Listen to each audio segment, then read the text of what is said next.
Hello. Hello. This is Hugo Girl, the podcast where we read Hugo Award-winning works of art and writing. and adjacent. Yeah. This month, we read Leviathan Wakes by James S.A. Corey, the pen name of Daniel Abraham and Ty Frank. It was adapted into the first season and a half of the show The Expanse, and it was nominated for the 2012 Hugo Award for Best Novel. This is a very long book, and it's got a very complicated plot, but I think I've got it down to like 200 words, so we'll see if this works. Let her rip, girl. First, let's set up the solar system as it exists in this universe in the 23rd century or so. We've got Earth, run by the UN. We've got Mars, run by the Mars Congressional Republic. And then we've got the Belt, which is kind of its own thing. Blue-collar worker bees out in the belt between Mars and the gas giants.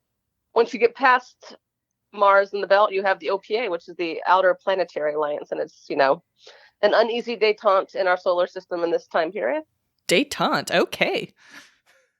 I don't know that word. I don't know what that means. Oh, well, let me look up the exact definition real quick. Strained relations between countries. So, Perfect. That's absolutely perfect. Guys, I'm a writer, whatever. Let's get into the actual plot. The ice hauler Canterbury is out looking for ice and gets a distress call from the frigate Scopuli. It's abandoned, but while Jim Holden and his crew are on a small freighter checking it out, the Canterbury gets intercepted by stealth ships that nuke the Canterbury.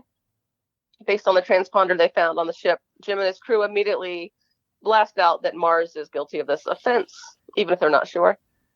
Meanwhile, the second thread of the plot of the book revolves around a detective named Joe Miller. He lives on Sarah's station. He's a hardboiled detective. He's been contracted to find a missing woman, Julie Mao, daughter of bigwigs who want her to come home. She's a rich girl who's been hanging out with the OPA, having some fun, being liberal, and her parents have had enough. So he's got to figure out where she's at. He gets too close to the case. His boss tells him to stop. He gets fired. Let's meet up again with Holden and company. They are ordered to meet up with the Mars Navy ship, the Donager, which also gets destroyed because they're on it. They manage to escape on the newly christened Rocinante and meet up with Fred Thomas, a former Earther in the UN Navy who now runs Taicho Station of the OPA. Miller and his detectiving meets up with Holden and crew on Eros, a belt city, another belt city, where they all learn about the horrible research that's going on. Julie has been infected with some sort of virus, and so is everyone else on the station, 1 million people. After 100 pages of description, they both manage to get off the rock. Mars and Earth are at their throats. Turns out it was a false flag operation, and this virus is actually something that was sent from aliens. And a corporation called Protogen was experimenting with it, calling it a proto-molecule.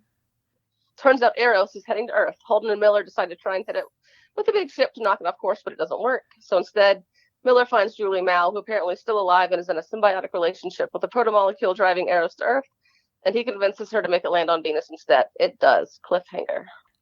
Think you hit all the high notes and the low notes. There's a lot happening in this book, for sure. There's so much. I reread the Wikipedia plot summary today to remind myself, and I had completely forgotten, the first part of the book. I reread it, so this is a reread for me, and there was, especially having now read almost to the end of the series, rereading some of this was just fascinating, because they, telegraph some of the stuff that's going to happen later, which is really interesting, but also I had forgotten at least 3/4 of what occurred in this book. All right, goodies from Goodreads. All right, guys, I scoured Goodreads for a good 30 minutes today, and I could not find anything outrageous or anything funny or anything even, clever. Did y'all have any luck? I mean, I just found one that I thought was kind of entertaining for various reasons, but this one was on Amazon. It is a 2-star review from Russ C. And it just says, I find this very funny. The title of it is Ran Out of Ideas, which is very amusing to me because it's a 950-page book, which is the first book in a series of at least 7 books that are also 950 pages. Yeah, if anything, there were too many ideas. Exactly. I don't think running out of ideas was the problem. But then he said, gave up when the author gave up on the story and resorted to romance. Romance. This is the least romantic relationship in the history of literature, but okay. I was hoping that he was going to say, I gave up when the author gave up and resorted to zombies. Vomit zombie. Okay, I have one, and this was a comment on someone else's review. This is a Goodreads user who just goes by the letter E, and the review says, or the comment says, "As a dude, I can confirm this to be bro sci-fi." Did he say why? It was. I have so much evidence later. No kidding. Oh, that's fascinating. Well, okay. it was in response to a review about how like the women in the book are dead or sleeping with their boss. Except for the okay, I take exception. You'll get your turn. Okay. All right. So that also though tracks with the fact that this is tagged on Amazon under men's adventure fiction, which is a genre which I previously did not know existed. And then we had Twitter friend Mitch Wagner tagged a friend of his who is a writer whose name is escaping me at the moment, but who wrote a lot of men's adventure fiction. But this was like in the era of pulp novels that there were these books that were like specifically for like men to just sit down and read real quick and enjoy and not be like literary and be fun, and that's fine. Starship Troopers was men's adventure fiction to me, but this. Oh, yeah. The interesting thing is when I looked at men's adventure fiction on Amazon, I thought, is there women's adventure fiction? And there is. And the top 10 books were basically the same books. So I was like, is this a meaningful categorization? I don't think so. But anyway, I appreciated E calling it bro sci-fi because I definitely agree. I saw one line that stuck out to me in the 2-star reviews on Goodreads, and it was just, "This book is extremely okay." I like that. Yeah, I would go with that. I really liked this book. Well, good. Then we'll have a spectrum of opinions. Yeah, no, I mean, it's got a wonderful world. It wasn't a page turner for me. That's all.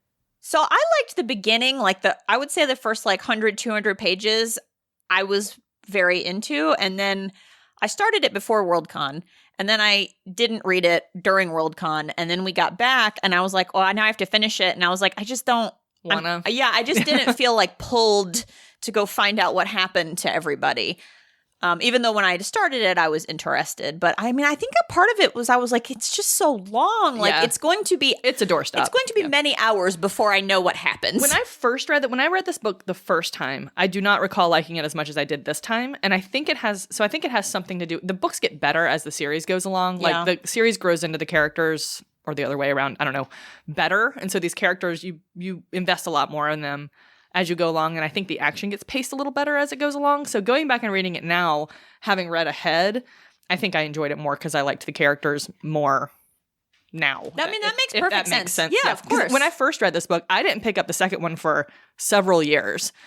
And so, I mean, I wasn't compelled to keep reading after I read it the first time, so I don't think I liked it as much when I first read it. And I think what you said, about how you see things telegraphed in the first book once you know how it ends, that's always fun. Yeah. yeah, agreed. Have you watched the show too? I've watched some of the show. I haven't watched the whole thing. Have you watched it, Haley? I watched the first episode. Yeah, I watched Kevin and I watched the first maybe 3 episodes, and it just didn't grab me at all. And I think the contrast with the show is part of why I liked the early part of the book, because on the show, everyone's very mad at each other for no apparent reason. And I guess the idea is just they're in this pressure cooker, their ship has been blown up, they're all very heightened, so of course you would be quick to get upset. But it just wasn't enjoyable for me to watch. Everyone's very sweaty and very mad at each other. And then when I was reading it, I was like, oh, they're all just nice friends. Right. They're oh God, our family just got blown up. It's just the 5 of us left. And they're all just kind and no, you take the last protein bar. They're just everyone's being very nice and trying their hardest to work through this problem. And there's none of the them being at their throats like there was on the show. So I think it not being like the show made me like it a lot more than I might have if I just picked it up without having seen the show. Because the show gave me not a great expectation. But then when I read it and everyone was nice, I was like, oh, this is the kind of book I like. I think that's why I tried to watch the show. Again, the same kind of thing. I tried to watch the show. I watched the first episode of the show a long time ago, and I didn't like it because it was just sort of unrelenting grimness. And part of what I like about the books is that there's a lot of grim stuff that happens, but part of, I don't know, some people may respond to it, some people don't. It's a little murder body in a way to me. It's sort of this humor that sort of lifts all the grimness up a little bit. And like, I feel like that's very much missing from the show. But they're like, you know, they joke around with each other. They like each other. They're friends. Like it's, you know. Definitely. I like that you can see like a obvious affection and caring. And like, even when things are very hard, they're making an effort to be nice and care for each other. Yeah. When it doesn't happen in the show. In the show, they're just all sweating and barely not punching each other. True. So I was doing some research, and turns out that this book, it was originated as a concept for a board game, which I thought was fascinating, like a role-playing game. I didn't know that. And then a novel, and then 3, 6, and finally 9 books, and finally a TV show. So I think somebody on Goodreads had mentioned this, and I was like, oh, that makes sense, because, you know, if you think of like this world as a board game, like a space Catan or something, yeah, you've got the miners here, and then you've got the resources from Earth, and then from the OPA. The game of colonialism. I think I had a hard time. I mean, I know 100% that this would be true. I mean, obviously we're very, you know, against each other just as countries, but like the idea of Martians hating Earthers, I was just like, because I was trying to imagine like a planetary allegiance versus, you know, like all of our countries. It was hard. The whole thing's a colonization problem, because like they colonize Mars and they colonize the belt, and then they colonize the outer planets, they being us, Earth, right? And then once they've colonized these places start to get their own identity. And then there's this fight, or there's this tension, because the places with their own identity want to be their own thing, but they're still reliant on on Earth for a lot of the resources that come from Earth. So they can't quite break away, but they really want to. And then so there's this ongoing tension. Anyway. Yeah. Well, and then, you know, I think one of the most interesting parts of this book for me was the evolution of humans outside of, you know, the Earth's atmosphere and, you know, gravity and whatnot. And so hearing about all like the different evolutions of humans that grow up without gravity, I thought that was really cool. Yeah. All right, let's talk about the fact that most of this book is like a noir mystery. Did it work for y'all? I like it to a degree. You don't get any more Miller in the rest of the series, so it's kind of interesting to revisit it and see how different this one is than the rest of them. But like one of the guys who wrote the book was like, you know, he didn't anticipate it being like this, but when he started writing Miller was like, no, I'm a noir cop. So that's how he started writing it. So I don't think that was the intent when he first started writing the book, but that's how it developed. I like Miller as a character, so I liked the Miller stuff, but I also like mysteries, so that works for me. That blows my skirt up. So if you don't like mystery, I can see where you wouldn't like Miller. So I know that y'all both like mysteries, but I don't know.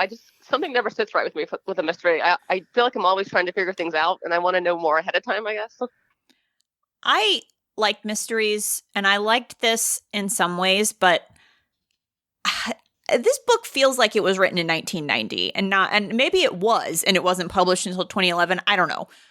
But like, it's the whole mystery is like a fridging narrative. And the first time I heard someone talk about fridging on a podcast, I didn't know what they were saying. Yes, thank you, Amy. So I'm going to say what's fridging, Lori? Fridging. So it's yes, I would love to know. It's women in refrigerators. That trope. Are you all familiar with that? So there's a plot line from Green Lantern where he basically finds I can't remember if it's a love interest or a family member or what, dead in a refrigerator, and that drives the plot. And so it's the thing of like, my girlfriend, my wife, my daughter has been kidnapped, has been killed, and that motivates the hero to act. And that's, I mean, I think in 2011, I think it's lazy storytelling. And we see it all the time. I mean, it's everywhere. And it's a thing that I notice and am frustrated by. And then recently I'm aware has a name as a trope, and it's referred to as women in refrigerators or girls in refrigerators, and for short, fridging. So we see kind of, it's somewhat of like a little bit of an inverted fridging trope, because she's not a love interest who dies. She's a stranger who disappears, Julie, and Miller manages to fall in love with his idea of her as he's trying to solve this mystery. Which, to his credit, he does realize that's what he's done. He does. And I appreciate that he acknowledges that. Yeah. And yet, for 900 pages, I watched him do this thing. And so there's the whole thing with this book where there are a lot of parallels with Don Quixote. And so it's kind of the same thing where episode 1 of the show is called Dulcinea. And Dulcinea is Don Quixote's imaginary kind of imaginary lady that he's on his quest for. Oh, interesting. And the thing is, Dulcinea in reality is like a peasant girl in the village where Don Quixote is from, and her name isn't even Dulcinea, but that's just like the image of her that he creates in his head. And so it's interesting that that's happening here because that's exactly what he does with Julie, and he knows he's doing it with Julie. So I think it's clever, but at the same time, I just continue to be bored and frustrated and kind of grossed out by the idea of the dead woman as the driving force behind a man's whole arc. I don't love it. That's fair. Miller's not, I don't think, a character you're not supposed to like think he's a good guy or like be into his motivations, I don't think. So that tracks, I think. Yeah. I hadn't thought about it from that perspective, but yeah, you're right. I mean, it's a dead idealized girl who's driving most of his choices. It's absolutely right. I think that it's interesting with Miller, I think, because I think for a while he doesn't realize that's what he's doing. So it's a little more interesting for a while because he's sort of putting this puzzle together, and it's more interesting when he thinks it's just a puzzle that he's interested in. And then when he starts idealizing the girl, it gets a little bit he definitely weird. Gets unhinged toward the end. He does. Which I think is like probably then the end that he meets is fitting. But I just didn't like reading it. And I'll tell you one thing that I really didn't like reading. So he's an unemployed detective by the end of the book. Well, maybe by like the middle of the book. But when he's first assigned this case, she's missing. Her parents are wealthy and they've basically hired the police to kidnap her. Because she's gone off on her own. She's an adult and she's decided to go, like Haley said, like go be liberal for a while and basically be like a OPA freedom fighter kind of thing.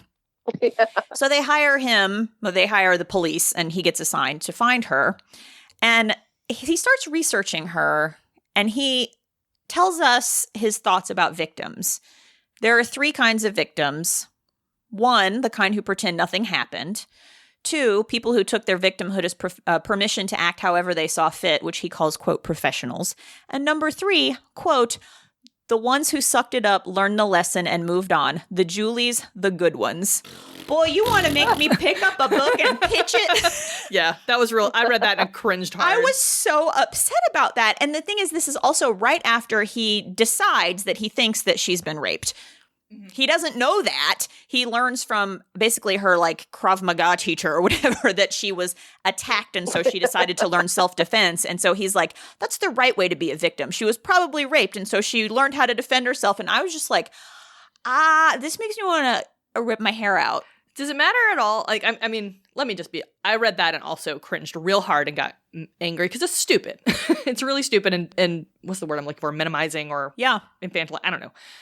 But I think part of the point of Miller is that he's supposed to have this very, jaded, pessimistic outlook on people because of what he's done, like his being a cop and doing all this stuff and living on Ceres where it's very bleak and like all this stuff. And then you got Holden, who's very optimistic and idealistic and doesn't think that way about people. I also hate him. Okay. But I mean, I think part of what the authors were trying to do here is create this comparison between these two guys, this tension, like which one's right? Are they both wrong? Are they both right? Are they both A and B? So part of all these things we get from Miller that are just icky are a little bit Miller being lazy about his view of the world, and like, but also partially like we're supposed to see him as this like, that guy that thinks these kinds of things. Like I don't know. I think that's supposed to be part of his character. So I was trying to figure out whether to be mad about it or not, I guess. Yeah, I don't know. Yeah. And I mean, I think you make a good point. And as a reader, it's hard for me to know. Yeah. Is I don't know if they were successful. Is this held up as a criticism? Yeah. Like, am I supposed to look at this and go, that? Or am I, if it's men's adventure fiction. So, or am I supposed to look at it and be like, yeah, that's right. Girls who get into trouble, they ought to learn karate so it doesn't happen to them again. Like, well, I just don't know. And I don't know how to know. And neither of these guys, I don't think either of the guys have it right? Because one of them has such a bleak view of everyone. He thinks everybody's trash. And then the other one has such an idealistic view of everyone that he's also got a trash view of everyone. Like especially Naomi is a really good example of this. Like he puts Naomi on this pedestal, and it's a ridiculous way to look at human persons. Like they're both ridiculous in their own. Yeah. What'd you think of Miller, Haley? I just got sad reading his chapters. Like he's it's real an depressing. Alcoholic, and he kept going back to his hole, which is a weird name for an apartment. I don't know. Like this book, was very claustrophobic to me to read. Yeah, I think that's purposeful. Which is interesting since it's called The Expanse. Well, so this is one of the things I really like about this book, and all the books that come after is like they're constant grappling with this with some way to make space feel big, but also feel really small, right? So they have these ways of like trying to focus in on these characters to try and hook us on a small scale in this vast expanse, right? Yeah. So like you have how long it takes them to get from point A to point B. You have like just how far away Earth is from where they are, and like how the sun looks like a speck to most of these people. Like they don't feel like part of the solar system, right? But then you have them interacting with each other on a very personal level. And so I think these claustrophobic spaces that the Belters live in is purposeful. Like it's supposed to make you feel that way, I think, because that's their whole world is this tiny, tiny little space in this vast, vast, vast, vast emptiness. Well, and I think there's something to it that, you know, we feel small when we think about space too. Like, you know, I was just reminded when you were describing that, Amy, of when we went a few years ago to that cabin, and I was like excited to go outside and look at the stars without any light pollution. Yeah. And one of you was like, "Oh, Lori, come out and look." And I looked up and I could like really see the Milky Way, and I was like, "Nope, don't like that." I'm gonna go back inside and watch TV. I just got a little sense of my own mortality, and I didn't like it. I don't like it going back in the house. but you know, Haley, that's funny that you should say that, because like one of the things I was thinking when I was reading it this time around was how Haley is gonna like the spaceship that they provide us, like whether that's gonna resonate with you, because you know sometimes we'll read spaceship books and you'll say they didn't talk enough about the spaceships. And they talk a lot about the spaceships in this book. They love their spaceships, but they do feel claustrophobic. They feel very small, and it's, you know. Yeah, it was definitely better for me to watch the first episode because like you get to see, you know, like the guy lose his arm in the ice machine and the big, you know, freighter. But yeah, I mean, I feel very neutral towards the ship. So all of them, all the ship they gave us. Yeah, I mean, like I feel like we spend most of the time in the Rosie, and then like I think it was it's the claustrophobia of like Ceres and Eros. Like, you know, I'm picturing like the space station in the old Total Recall movie, or like hallways from Logan's Run. I don't know, like yeah. I have a difficult time picturing things in general if I haven't seen it, which obviously I haven't seen any of these things. So for the Rocinante, I'm just like imagining like a shiny IKEA version of like the Futurama spaceship. Yeah. But the Rocinante, it was notable to me that they get on the ship and they're like checking out all these cool things. And Naomi, the chief engineer, is like, "Oh, the shower is so nice." And it was nice to have a shower. I was like arguing with myself about whether I was annoyed that the chief engineer only comments on the shower and the only woman comments on the quality of the shower. But then I had a note to myself. It was a counterpoint to myself that Holden really waxes eloquent about the coffee maker. It's a creature comfort thing. Yeah. Yeah. On that note, like I'm on the fence with these books about how they treat their women in these books, because it's like on the one hand, I think they do all right, just sort of making them a part of the general, you know, political dynamic that's happening. Like later you'll meet Avarsarala. I can't ever pronounce her name correctly when I say it out loud. But she's this amazing character. She's this politician from Earth she's in the first few episodes of the show. And so they put her in the very beginning. She's great. Her character is great through the rest of the series. And then Naomi like really becomes a really great character as it goes along. And you'll meet Bobby later. Bobby's a really good character. She shows up. She's a Martian Marine. So they do better, I think, later with their women. In this book, they don't do particularly well. It's like they sort of make them a part of the bro landscape. There's no male gaze going on. Oh my God. I disagree. So Holden has his moments. Well, I guess Miller, but they don't talk about it much. It's weird. It's like they talk about women from a very sexualized perspective, but they don't like. It's not like you're looking at you're not looking at naked bodies all the time or anything like that. Lori has a face.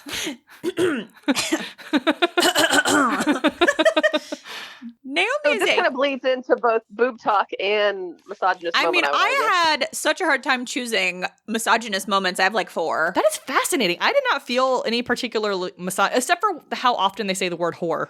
Oh, I have a word count on that. Yeah, they say the word whore every other page. Yes. So I just found Naomi to be a deeply disappointing character. Like, she's the ranking officer after Holden. Why, though? Like, is it just seniority? Because it's where they came off of the Canterbury. She is the chief engineer. I looked up what is a chief engineer on a ship. And it's like the person who knows how to do everything. But we only ever see her hack software. Amos does every single repair. Something breaks on the ship. He's like down there when they're like in battle. He's like down in the bowels of the ship, fixing things as they break during battle. And she is like, she's just kind of there. And Holden's like just sort of observing her, and she does a lot of smiling. I have a word count for you on smiling. And she seems to also struggle with making difficult decisions. Like, I remember there was one point where she needed to make a difficult decision and she just like froze up and couldn't. So she's a very passive character. So I was very disappointed in her. And let's see, she's always smiling at Holden. Thanks, I hate it, is my note. In 2011, we sleep with the boss. Got it. So, all right. Oh, and even after her very impassioned, like, I've been around all this time and you never liked me. So he confesses that he thinks he's in love with her. I mean, I believe that he believes it at the moment. And she's like basically tells him off, and she's like, I've known you for 5 years. You've slept with 3,000 people. None of them have been me. You've never expressed an interest in me. And now that I'm the only woman who's accessible to you, you think you're in love with me. And then she's like, okay, let's do it. And I think I just didn't like it. And I mean, I think there's a reading of it to say where she was like, okay, we can have sex because we both want to. But after that, she was like, I fell in love with you 5 minutes after I met you, and you've really treated me like I didn't exist, and now I'm here, and I don't know. I didn't work for me. So I did also notice while I was reading that she smiles all the fucking time. And I thought, let me be fair and see how many times everyone smiles. So thank you to the Kobo for the word search. The word smile or some form of it occurs in this book 131 times. Grin occurs 52 times for a total of 183 happy faces. Our number one smiler may surprise you. It is, in fact, Miller. Oh, interesting. Miller, that does surprise me. Miller has 35 smiles. And as I was going through... Does he smile sadly?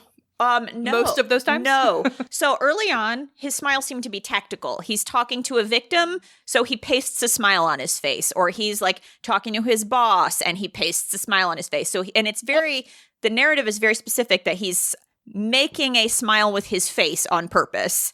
And then later on, the smiles become almost sort of deranged because he's thinking about Julie and he just starts smiling, and he's like alone and thinking of this woman who doesn't actually exist, and he starts smiling. So there's this interesting first half where he smiles as a deliberate communication method, and then later on he's just not in control of his emotions. So coming in on his heels with 30 smiles is Naomi. And Naomi's a minor character, right? So our main characters are Holden and Miller. Naomi has 30 smiles, and so for comparison, our other crew members, Amos has 6 and Alex has 2. Holden smiles 21 times, but interestingly, almost all of his are referred to as grins, not smiles. And Julie, who doesn't exist, smiles 16 times. So I'm just so disappointed in Naomi's character. I felt like she was really just smiling and there for Holden to distract himself with. Yeah, maybe I'm grafting other things that happen later on in the series onto this book. I think that's a fair thing to do because she definitely becomes you've known her way longer than I have. She definitely becomes a more solid character, and I think they figure out how to write her a little bit. I think they probably get better beta readers too. But I think the difference between her and I think she's XO because of their ranks on the Canterbury. Yeah. That's why she ends up XO, I think. And Amos is a mechanic, so he's going to be the one fixing things. And she's doing upper level comm stuff, weapons aiming type stuff, like that sort of thing. Counterpoint to that, though, later, toward the end of the book, Holden thinks to himself that she has only ever been in one battle, and here she is acting like a veteran, aiming some weapons or something. So that's not a thing that she previously knew how to do. Mm-hmm. I really just see her like riding shotgun with him and absorbing his weird looks and smiling. She was disappointing to me. Okay. As you can tell, clearly disappointing to me. Haley, what's your word count on whore and prostitute? Oh, yeah. So because I kept noticing it, and then I was like, is it just me? No, they definitely say those things a lot. Yeah, prostitute 6, hooker 6. He mentions them literally, like referring to, sex workers, but he also uses them as a simile. And this one was weird. And I was like, the moon itself, Phoebe, filled the frame, turning slowly to show all sides like a prostitute in a cheap brothel. Oh, that's right. I forgot about that. There are so many weird similes and metaphors in this book. Yeah. Nothing just is what it is. Everything is like something else. What's funny is that, I can put aside my feminist card and read, in middle and high school, I was reading Tom Clancy and, these Vietnam War books, and I can put up with sexism a lot, but sometimes I can't when I'm reading a book, and I just find myself noticing, I'm like, this didn't have to be there. I mean, I see you did, I guess you're doing a thing, but there's entirely too much reference, derogatory reference, I feel like, or some, derogatory reference to sex workers. I mean, it's all the time. Well, and then every time they say the word whore, it just jars me right out of the narrative. It just makes me mad. It's just weird that, 300 years in the future, we're not a little bit more advanced with our, sexual and shame politics, but. Well, but I guess, exactly. Well, it's funny because I think they're trying to create this world where they kind of are, but they're writing about it from now. So it's like infused with that still.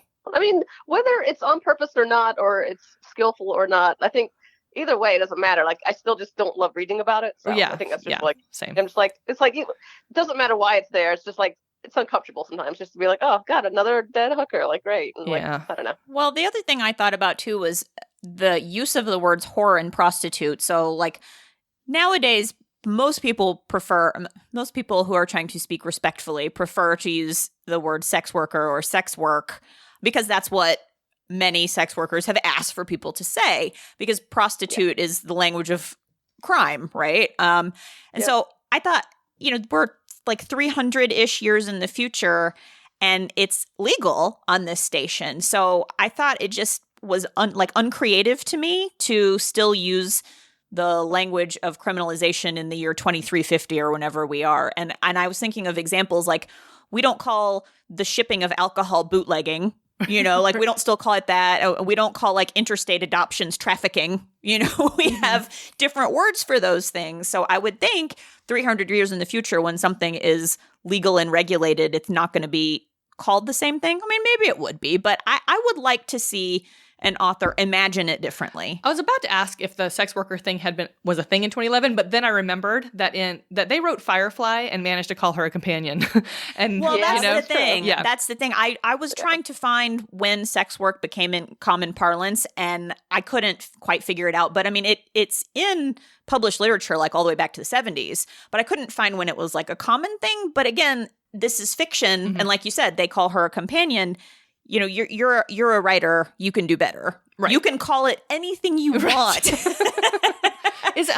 I don't know if you noticed when you were doing your word count, but was that solely related to Miller, or were other people using it too? Oh, other people were using it too, because Amos is such a fan of the whorehouse. He sure is, Amos. Yeah. He likes the expensive hookers, he says. Like, it's just so much hooker talk. Amos is troubled, as you find out later.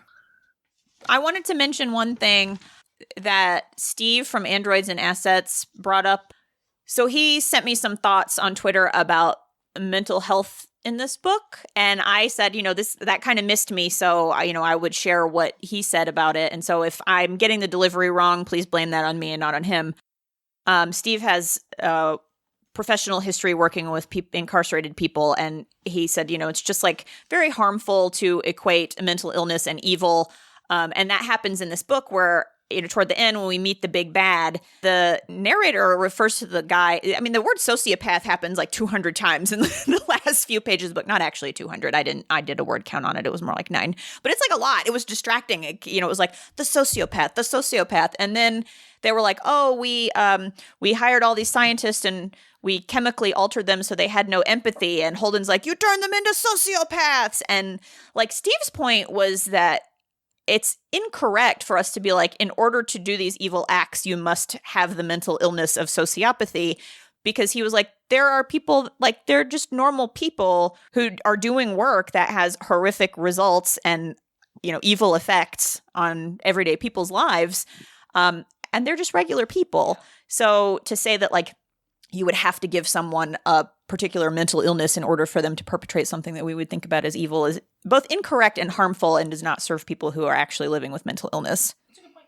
And I think Steve really summed it up in one of his messages where he said, this book punches down on people with mental illness when it could punch up at the military-industrial complex. Just to contextualize what you're saying. So at one point in the book, so this company Protogen had been developing the protomolecule to be a weapon. They wanted to weaponize it, but they didn't know what it did. And so they developed this experiment where they were basically going to let loose the protomolecule in Eros Station to see what it did, basically. And what that meant was killing everybody in Eros Station to see how they were recreated by this protomolecule. And so they had this scientific station where they had just regular scientists on the station working on this experiment, and they were told that these scientists were put through this, I don't know, procedure reprogramming to become sociopaths, basically. That's what we're told in the book. So they wouldn't have any empathy, so they could murder Eros without compunction, basically. That's just to contextualize what we're talking about. Thank you. Oh, I noted some strange racial depictions in this book that I feel are worth mentioning. Miller talking about his boss, Captain Shadid. If Miller had been called on to describe her, the phrase deceptive coloration would have figured in. Oh, I thought he was talking about her demeanor. What is a color of a demeanor? Deceptive. I thought he was talking about like she can blend in any, like she would go with whatever party was in power. She could blend in anything. She's like, I didn't think it was literal. Really? Coloration. No. It was in a paragraph talking about the length of her hair and stuff. I don't know. That's how I read that. I remember that phrase. That's how I read it. Oh. Okay. Otherwise, I don't know what he's talking about. Well, here's another weird one. Holden on Naomi. What sort of genetic mashup had produced her features? Definitely some African and South American in there. Her last name hinted at Japanese ancestry, which was only barely visible as a slight epicanthic fold. She'd never been conventionally pretty, but from the right angle, she was actually fairly striking. You could file that under misogynist moment, because that's real exoticizing.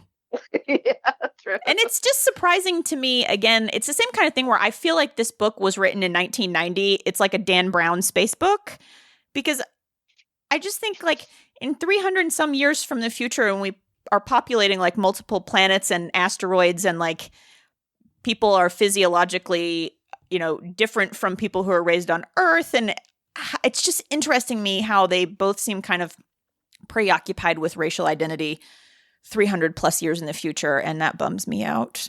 Like I would hope that we might be past that, or that like there would be something else that we stratify each other with. But it was just interesting and a very, very little bit offensive, I thought. I don't know. Yeah, I guess if you're in space and you haven't been to Earth ever, those kinds of characterizations don't really matter to a certain degree.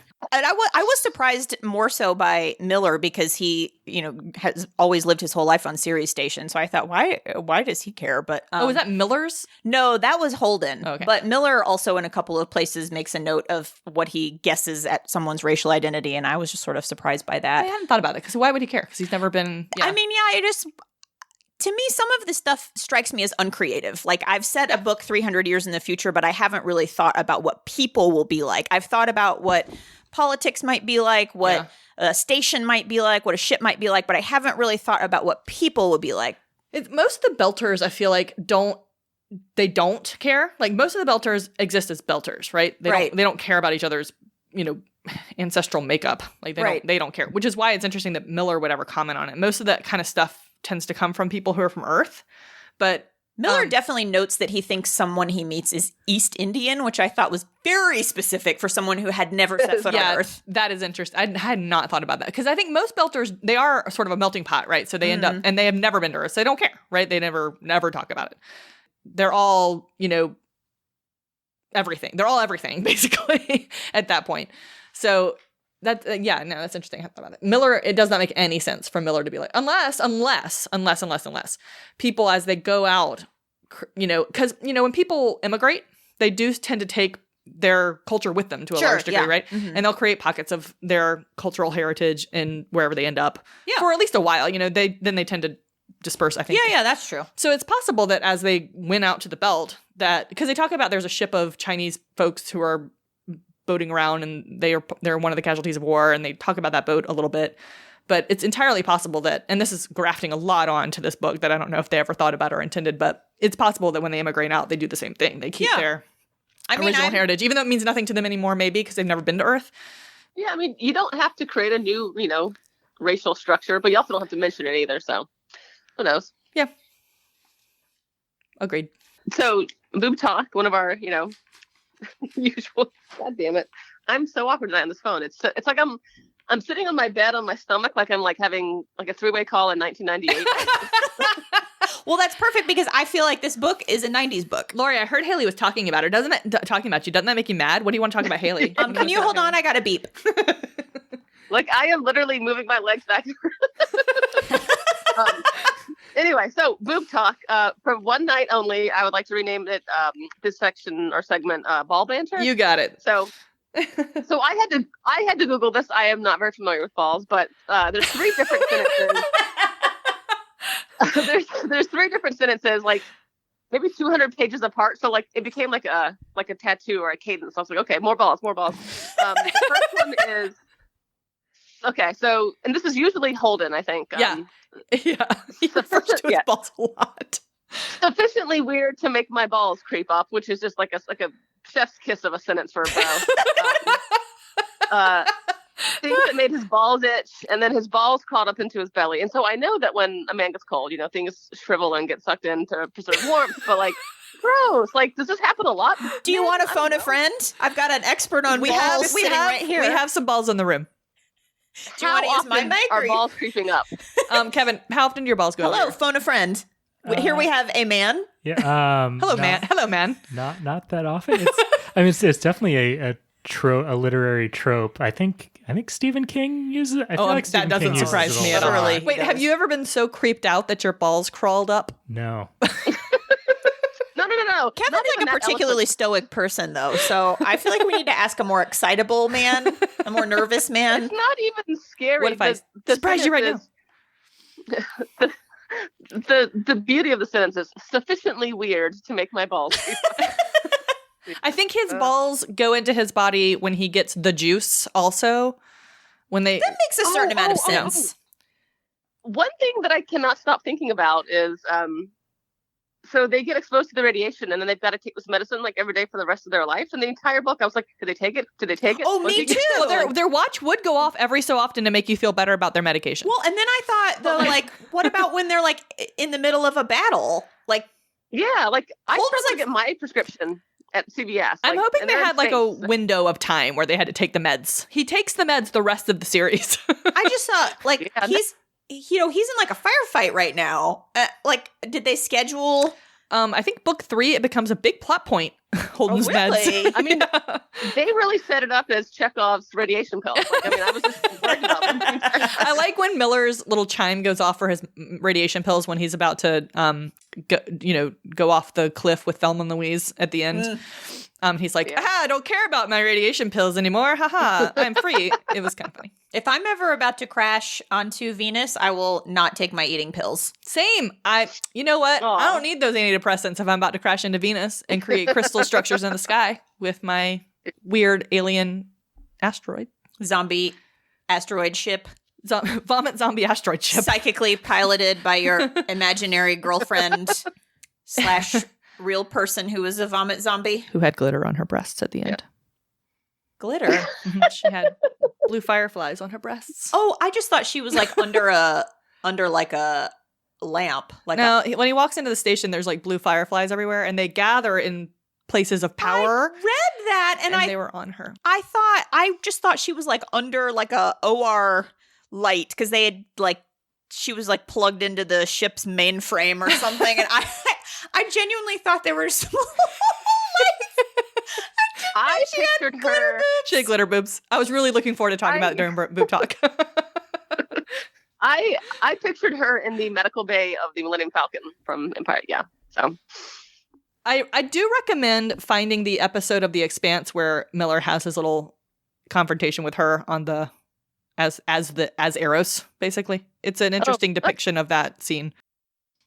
Can we append some boob talk to ball banter? Oh, yeah. We now return to your regular. All right, I've already mentioned the glitter boobs. That was my favorite. Do you have any more, Amy? I do have one other one, which maybe somebody else is going to mention too, but The tube station that arrived from the port had 6 wide doors, which emptied onto the casino floor. Miller accepted a drink from a tired-looking woman in a G-string and bared breasts and found a screen to stand at that afforded him a view of all 6 doors.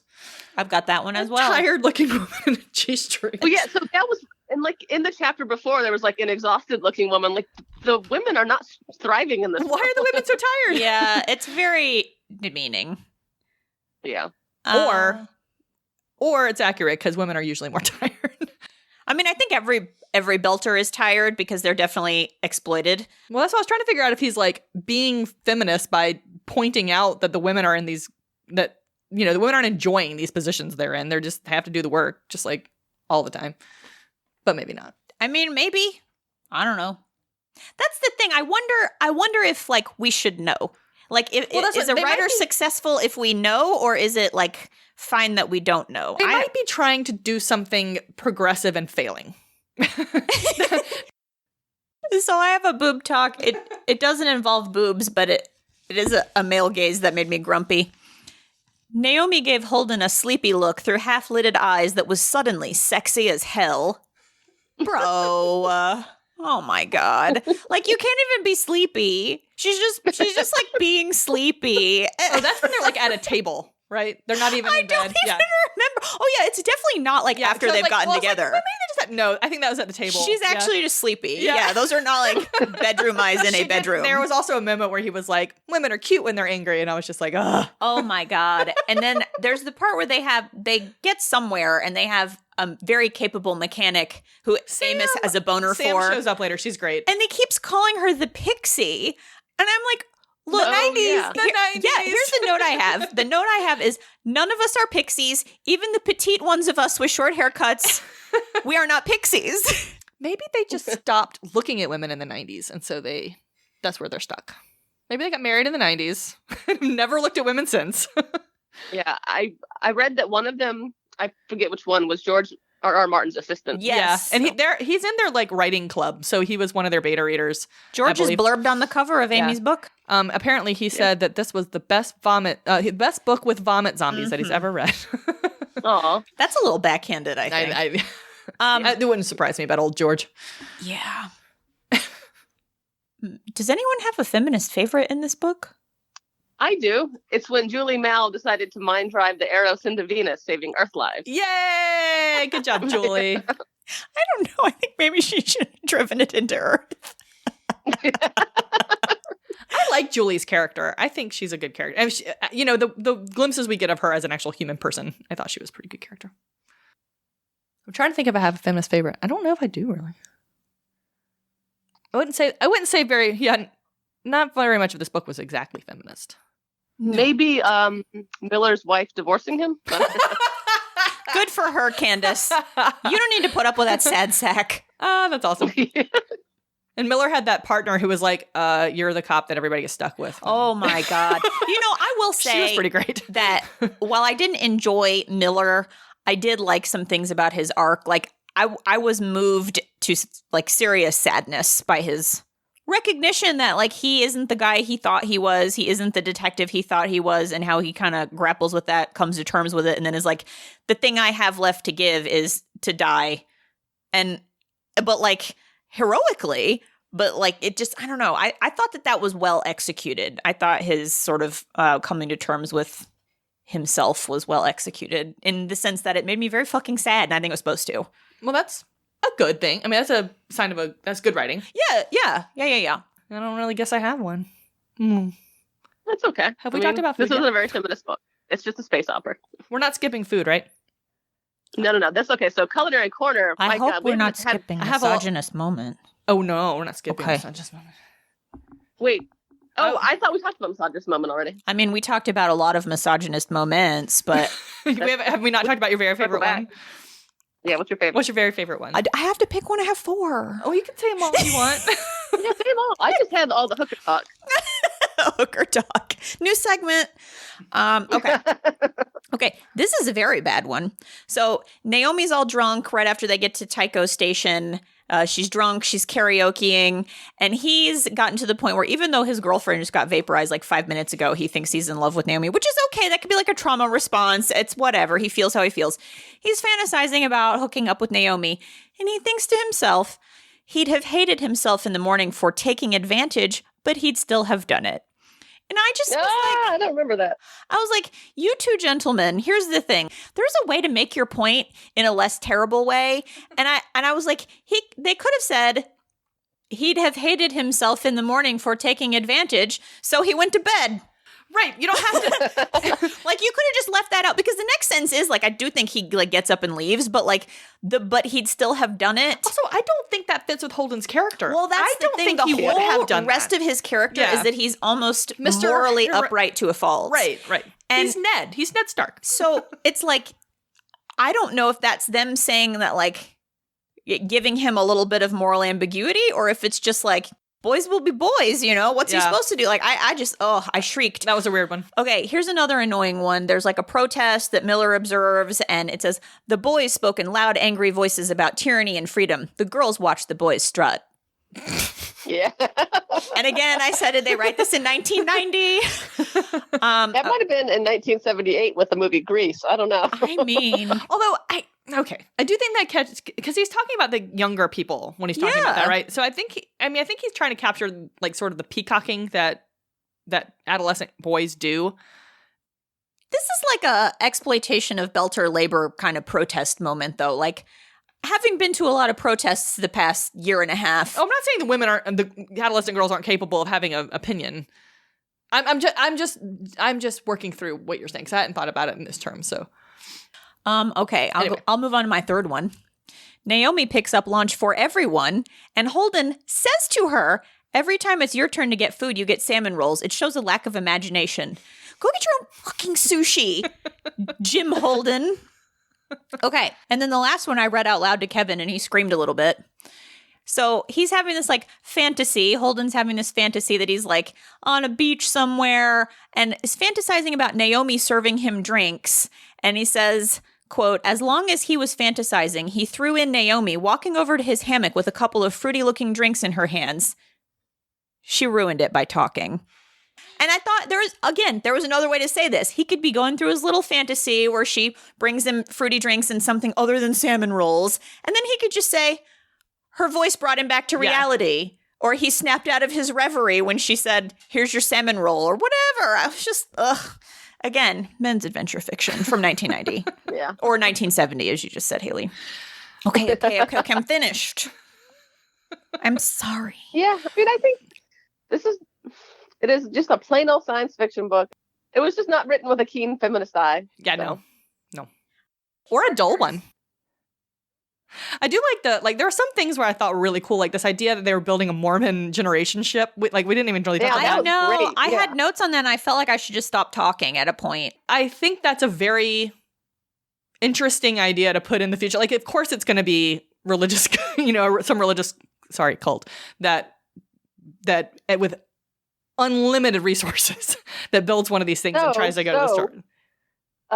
A book I read a couple years ago, Kim Stanley Robinson has a book called Aurora, and it basically tells the story of a generation ship that gets to a planet, like 200 or 300 years later, and you get to know a lot of the families, and you also get the ship has like a character in it. Ooh, I love that. So, Yeah, that's cool. yeah, I think y'all would like that. All the stuff they were writing about, like describing this huge, it's just huge. Yeah, I ship. can't imagine the scope of it at all. There was one point he was talking about looking at it through this, like the screens on Tycho were like reflecting what was going on outside. They weren't really windows, I guess, but he was looking at the ship, and there was something happening on the ship or driving out to the ship or something changed his perspective. Oh, yeah. From it being a slightly large ship kind of close up to a freaking huge ship really far away. And I was like, oh man, that's just crazy to even think about. They do a pretty good job with that on the show, I think, showing the size of the Nauvoo. Well, I felt bad for them that They got their ship taken they just away. got their ship like requisitioned. There's a good lawsuit reference later. There's lawsuit references later after they, like in the later books, there's a whole lot of Mormon lawsuits happening. So it's pretty fun. I mean, honestly, Oh, interesting. good for them. And then the Nauvoo sticks around because it gets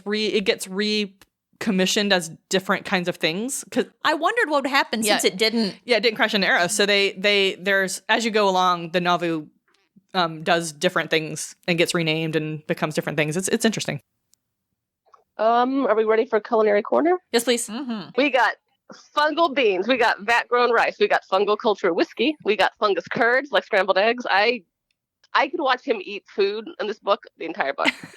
I want to eat all of those fake meats. I want to eat I want to try the moss beer or moss whiskey that he references at one point. My favorite scene in the entire novel, and the part that I felt had the most heart, was when they finally get to the roast scene and there's bathrooms, they're happy, and then they make fake lasagna together as like a group. Know. And I have made lasagna with a big group of people, and it's a lot of work and it's a lot of fun, and it just made me so happy.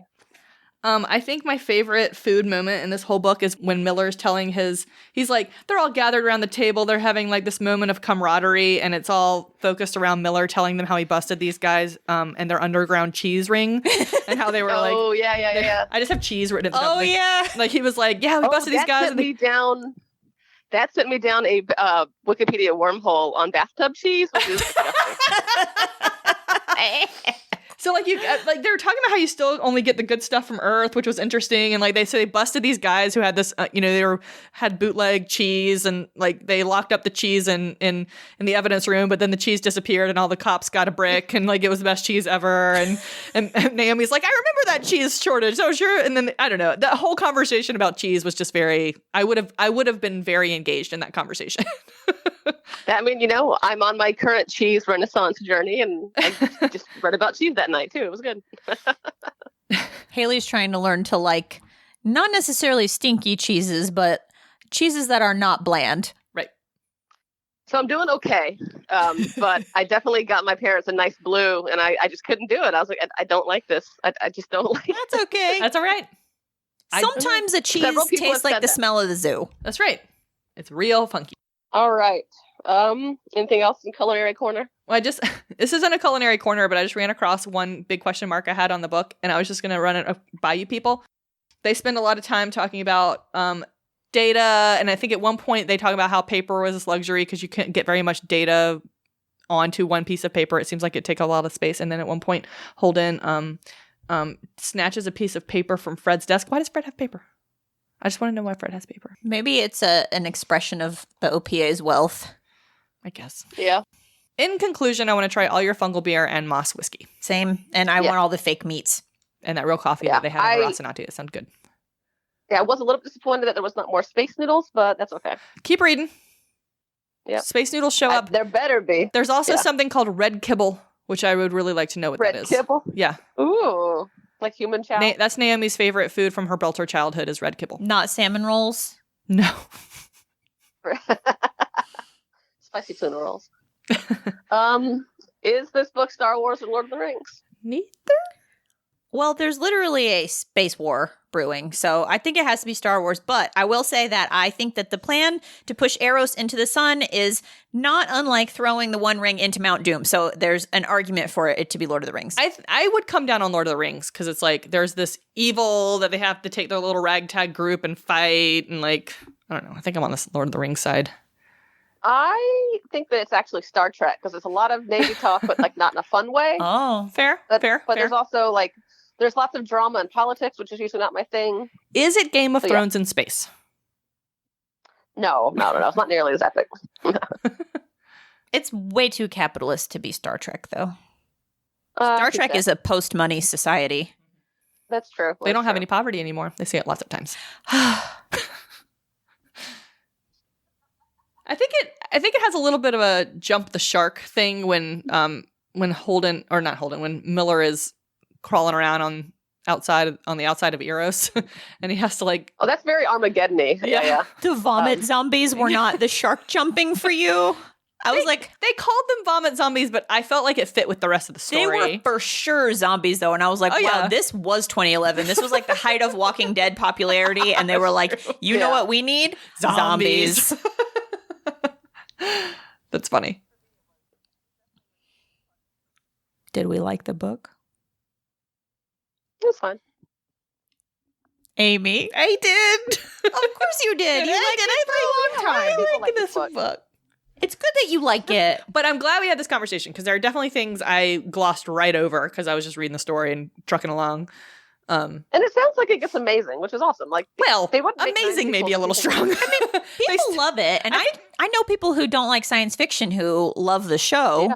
So I think, I mean, it's not a bad story. I basically liked it. I didn't like it enough to read the next one. I'm not going to keep reading it, but like I didn't hate reading it. I do think that the show and the book actually, it's one of those rare things where I think the show and the book actually complement each other instead of like you know, sometimes you kind of come down on one side or the other, I think. Mm-hmm. I've seen through the end of this. I've seen through the middle of the third season, and like they complement each other really well. Like I think the show does a good job of sort of depicting a lot of things you have a hard time picturing, and I think it helps the book a little bit in some of these areas where they were a little deficient. And then the book gives you a lot of backstory that I think obviously the show can't give you. So I think they're both good. I don't think they're not perfect. I mean, they never get perfect. There's still a lot of pacing problems, and there's a lot of, I think they probably still have some of the same broad stroke character problems that I think they just get better at what they're doing. I have heard that. Yeah. So, I mean, yeah. I don't know. There were plenty of things about this book that I did like.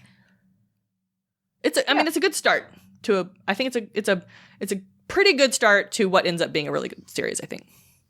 Sounds good. Yeah. All right. So what are we reading next? Barrayar? I don't know how to say it. Barrayar? Barrayar? I don't know. By Lois McMaster Bujold for February. And then for March, Ringworld by Larry Niven. Larry Niven, right? Yeah, I think so. Yeah. And thanks to all of our social media friends who suggested things for our upcoming episodes because we did not know what to do. we got a ton and a bunch of novella suggestions. And I at this point, I love a novella because it's just like fashionable now to write a novel that's like 11,000 pages long. And I like feel like at this point, a novel needs a word limit. And then there needs to be like a super novel. Mega novel. Also, did I tell you guys I was thinking like maybe in November we could have Novella-vember? I love that. I definitely think we should. We could maybe even read 2 if they're little ones. We could do 2 mini episodes. Oh, I was thinking Novella-vember would be several novellas, like several. Oh, okay, yeah. I would do one a week. Yeah. Novella-vember is born. Woohoo. Okay, Good talk, everybody. and don't forget to rate, review, and subscribe. Leave me a review. I didn't get any since the last episode. Holiday season is busy. It's okay, I forgive you, but no one's busy in January, so leave us a review. Woohoo. Happy New Year. Happy New Year. Bye. Oh, yeah. Bye. Bye.